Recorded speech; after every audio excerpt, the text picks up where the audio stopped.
Hindi ka na makakahanap ng mas tamad na kaharian kahit saan pa.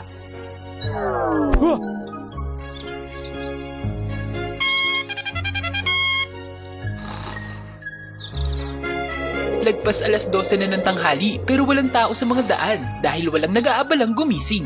Hindi nila kailangang magtrabaho dahil ang kailangan lang nilang gawin ay ilabas ang kanilang kamay sa bintana at naghihintay sa kanila ang masasarap na prutas. Mula sa mga prutas na ito, lilitaw ang anumang pagkain na gusto nila.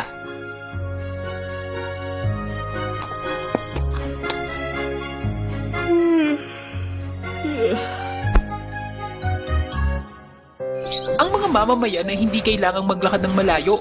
Bawat bahay ay may lumilipad na karpet na nagdadala sa kanila saan man nila gusto pumunta. Ang buong lungsod ay tamad, maliban sa isang tao. Hindi naman sa ayaw magpahinga ni Amelia, kaya lang hindi niya kaya. Hoy, ikaw dyan! Sinong nagbigay sa'yo ng pahintulot na magtrabaho? Hindi mo ba alam na pinagbabawal ng Reyna ang pagsusumikap?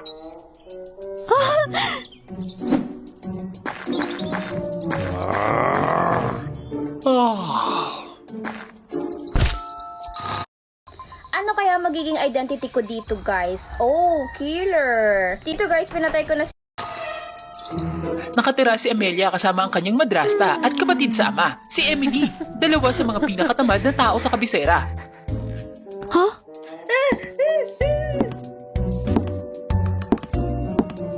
Inay! Tingnan mo siya! Ang pasaway na yun ay lumabas na naman para magtrabaho! Tumigil ka, Amelia! Huwag mong ipahiya ang pamilyang to sa kasipagan mo. Matuto ka sa iyong kapatid. Kung pwede lang kahit maging kalahating tamad ka gaya ni Emily. Matulog na tayo, Nay! Baka mahawa ka sa nakakatakot na sumpa mula sa kanyang paning ng pamilya.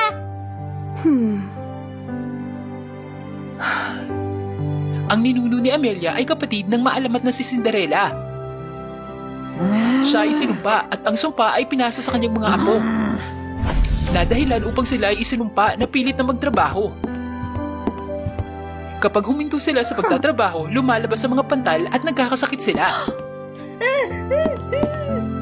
Nang walang ibang pagpipilian, si Amelia ay kailangang lihim na magtrabaho na isang krimen sa kahariang ito. Lumalala ang sitwasyon kapag nagaganap ang pagdiriwang ng Diyos ng katamaran. To'y walang silbi. Paano mo ko matatalo? Nakahiga ako ng labis na napapagod ang likod ko. At pinagmamalaki mo yun? Napakatagal na mula nang nagtrabaho ako. Sa tingin ko, ang kamay ko'y namanhid na. Kung may lakas ka makipagtalo, hindi ka tamad. Kayong dalawa, tanggal kayo!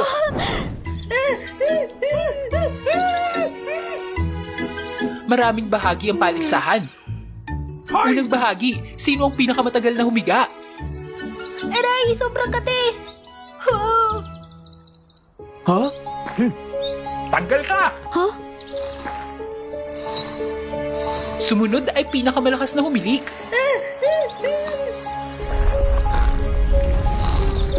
Siyempre, hindi makatulog si Amelia.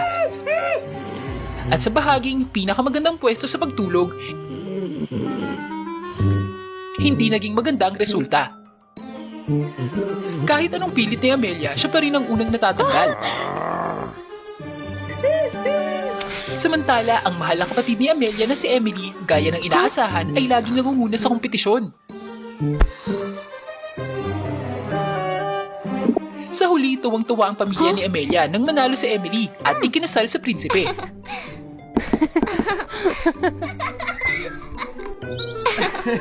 Dapat ay may mga seremonya pa ng kasal, ngunit sila'y masyadong tamad.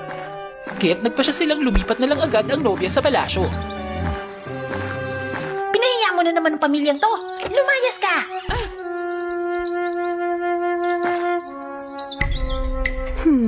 Tahimik na umalis si Amelia sa kabisera, hindi alam kung saan pupunta o kung anong gagawin.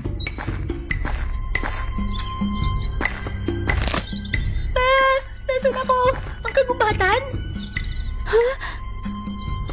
Narinig niyang may nagsabi na sa kaibuturan ng kagubatan, may mga diwata na maaaring magpala sa kanya at alisin ng sumpa. Dapat matuto kong maging tamad. Ano bang mangyari? Nang may layunin sa isip, ang hakbang ni Amelia ay naging mas masaya. Hindi niya alam kung gaano kalayo ang kanyang nilakad nang makita niya ang ligaw na puno ng peras na may mabigat na bunga. Halos mabali ang mga sanga nito sa bigat. Dahil sa pagiging masipag, mabilis at sabik na umakyat si Amelia para tumulong sa pagpitas ng mga prutas. Anong ginagawa mo? Bumaba ka dyan agad! Anong ginawa mo sa akin? Huminahon ka. Gusto lang kitang tulungan. Tingnan mo. Tapos na agad. Ha? Sino? Sino humingi ng tulong? Ipinaliwanag ng puno ng peras na siya ang dating prinsipe ng kaharian. Habang nangangaso, nakita ni Lucius ang mangkukulam na gumagawa ng itim na mahika sa kagubatan. Si Lucius ay buong tapang na nakipaglaban sa kanya, ngunit ang mangkukulam ay maraming kalokohan.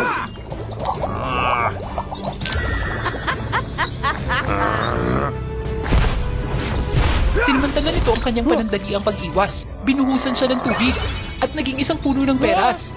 Pakialamerong bata. Manatili ka dito. Haharapin kita mamaya. Napagtanto ni Lucius na habang lumalaki ang mga peras, unti-unti nilang nilalabas ang lason sa katawan niya at ibinabalik ang kanyang sigla. Kasalanan mo to! Kasalanan mo lahat! Naghirap akong umabot ng 79 na peras. Malapit na ako maging tao muli.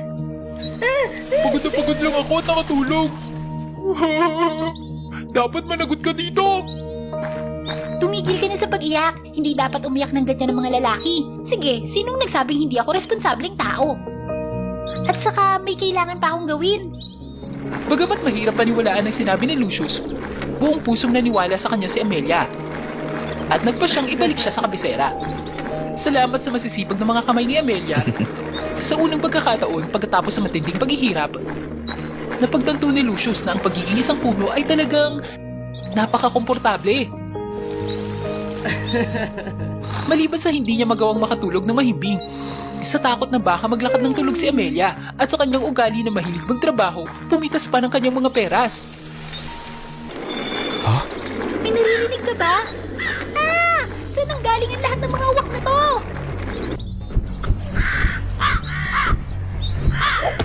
Pinilit ni Amelia na ilayo ang mga uwak sa mga peras. Sa kabila ng kanilang pagtatalo at ugali ni Lucius na gawing mahirap ang mga bagay para kay Amelia, matapang siyang lumaban kapag kailangan. Unti-unti, mas naintindihan nila ang isa't isa. Ang mga peras! Nawala mo ang ilang mga peras! Ayos lang, hayaan mo muna akong gamutin ng iyong mga sugat. Ang sumunod na bahagi ng kanilang paglalakbay ay tila mas mapayapa. Nagsimula pang ang humanga si Lucius sa pagiging masipag at optimistiko ni Amelia. Sa wakas, narating nila ang kaharian. Salamat! Kung hindi dahil sa masipag na sumpa, baka hindi tayo nakaligtas sa kagubatan. Huwag kang mag-alala. Sa sandaling nakita ko ang aking ama, sisiguraduhin kung pwede ka nang magtrabaho. Wala nang pandaraya at kahihiyan. Ngunit hindi niya nakuha ang pagkakataong yun. Ang kaharian ay walang tao at tiwangwang, parang may nangyaring masama. Pagpasok nila sa palasyo, isang nakakatakot na tanawin ang sumalubong sa kanila. Isang liwanag ang kumislap sa itaas ng silid. Nagpalitan ng tingin sina Amelia at Lucius bago nagpunta doon. Sa loob ng madilim na silid, isang kakatuwang mangkukulam na nakasuot ng damit ng Rina ang gumagawa ng mahika gamit ang 2 biik. Nang tuluyang masipsip ang 2 kapuspalad na biik, ay bumalik ang magandang mukha ng bruha. Ang ikalawang Reyna! Anong nangyari sa kanya? Anong ikalawang Reyna? Siya ang parehong mangkukulam na nakita ko sa gubat. Yun pala, pagkatapos mawala ni Lucius, dumating ang mangkukulam sa kaharian, inakit ang hari at naging Reyna. Ginawa niyang tamad ang buong kaharian upang ang mga mamamayan ay maging baboy. Ang pinakamagandang sangkap para mapanatili ang kanyang kabataan at immortalidad. Konting panahon na lang, magiging maganda na ako magpakailanman.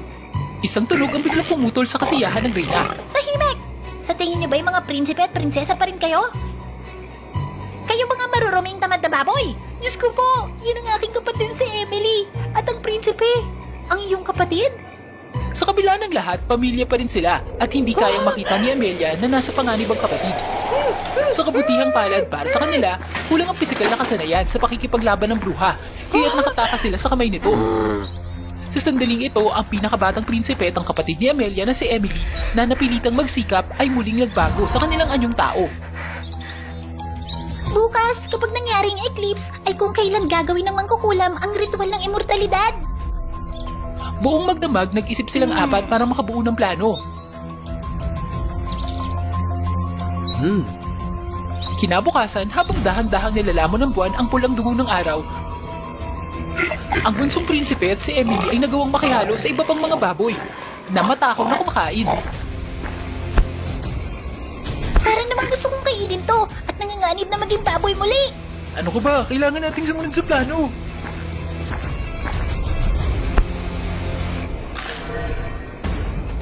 Nang maayos na ang lahat, buong tapang na lumabas si Amelia mula sa kanyang pinagtataguan at itinapon ng mga nakakalasang peras. Dahil sa kawalan ng pinagkukunan ng pagkain at nakaramdam ng panganib, ang mga baboy sa takot ay naggalit sa paligid.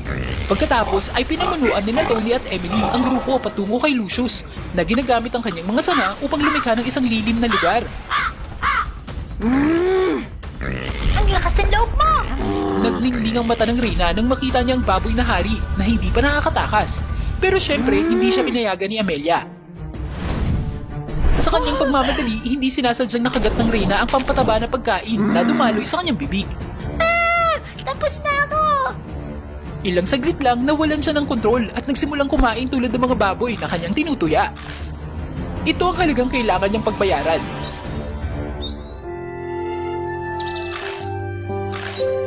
Ang hari na nakilala si Lucius agad na napagtanto na ito ay ang kanyang anak.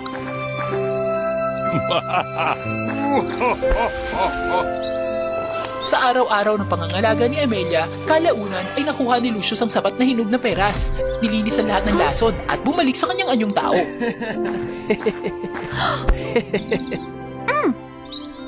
Magkasama, ang prinsipe at ang dalagang sinumpa na may pagkahumaling sa pagtatrabaho ay ginawang misyon na magbigay ng inspirasyon sa buong kaharian na tularan ang kanyang halimbawa. Inay, ayoko pong magtrabaho. Gutom po ako. Kung hindi ka magtatrabaho pero gusto mong kumain, magiging baboy ka. Nakalimutan mo na ba?